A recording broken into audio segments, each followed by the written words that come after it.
Bare feet on the red road, mama saved the last coin.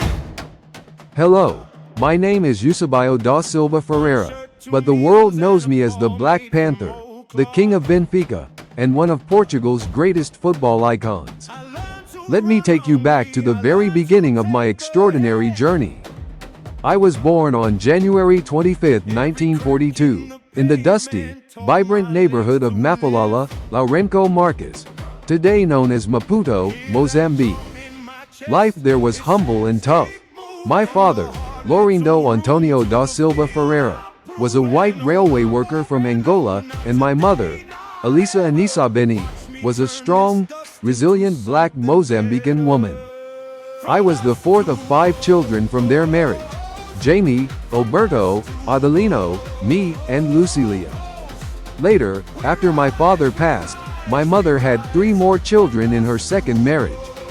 We were extremely poor, living under Portuguese colonial rule in a neighborhood where black families often lived in houses made of zinc and wood.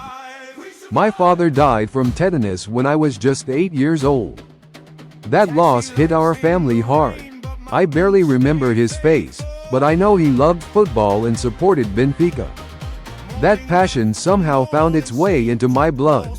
My mother became everything, raising us almost alone with incredible strength.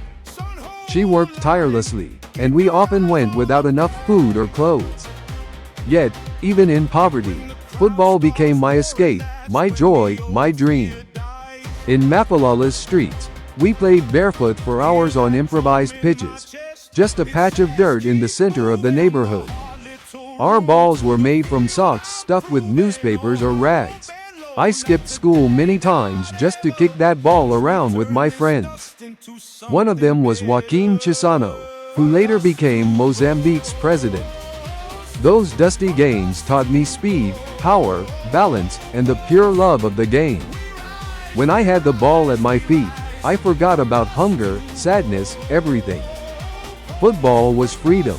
At around 12, I joined a local amateur team called Os Brasileiros, named after the great Brazilian sides. We dreamed of glory while playing against other street teams. By 15, I was playing for Sporting Clube de Lourenço Marques. I scored an incredible 77 goals in just 42 games. Scouts started noticing me. Even Juventus from Italy wanted to sign me, but my mother said no. She protected me fiercely. Then came the turning point in 1960. I was 18. Benfica's legendary coach Bela Gutmann flew to Mozambique and signed me. There was huge drama. Sporting CP claimed rights too. Benfica hid me in the Algarve under a fake name to secure the deal. They paid my family money that truly changed our lives. My mother finally saw hope. I arrived in Lisbon full of dreams but also fear and loneliness. The cold European winter, the different culture, the racism I faced as a young black African player, it was overwhelming. I cried many nights, missing home. But on the pitch, I spoke the universal language of football. My debut was electric. I scored a hat-trick in a friendly match. In the 1961-62 season, I exploded. We won the European Cup, beating Real Madrid 5-3 in the final. I scored 2 goals that night. What a feeling! From that moment, I became Benfica's heartbeat. I played hundreds of games for the club and scored over 700 goals in total, their all-time top scorer. In official competitive matches, it was 473 goals in 440 games. We won 11 Primeira Liga titles, 5 Portuguese Cups, and reached multiple European finals. I claimed the Bola de Prata as top scorer 7 times. Twice I won Europe's Golden Boot. For Portugal's national team, I earned 64 caps and scored 41 goals. The 1966 World Cup in England became my masterpiece. We reached 3rd place. I scored 9 goals in 6 matches, winning the Golden Boot. I will never forget the quarterfinal against North Korea. They led 3-0, but I scored 4 goals to turn it into a 5-3 victory. The fans in England fell in love with me. Pelé himself called me one of the best players he ever saw. I won the Ballon d'Or in 1965 and finished runner-up in 1962 and 1966. My thunderous right foot, explosive speed, and powerful shots made me unstoppable. Off the pitch, I found true love. In 1965, I married my beloved Flora Claudina Braun. We had two wonderful daughters, Carla and Sandra.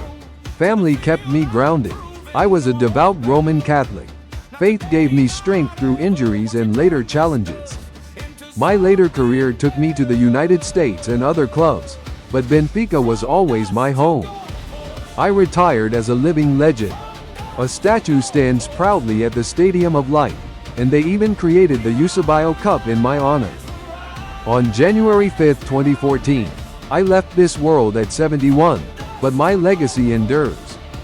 From the barefoot boy in Mafalala's slums to the king who conquered Europe, my story proves that dreams can overcome any obstacle.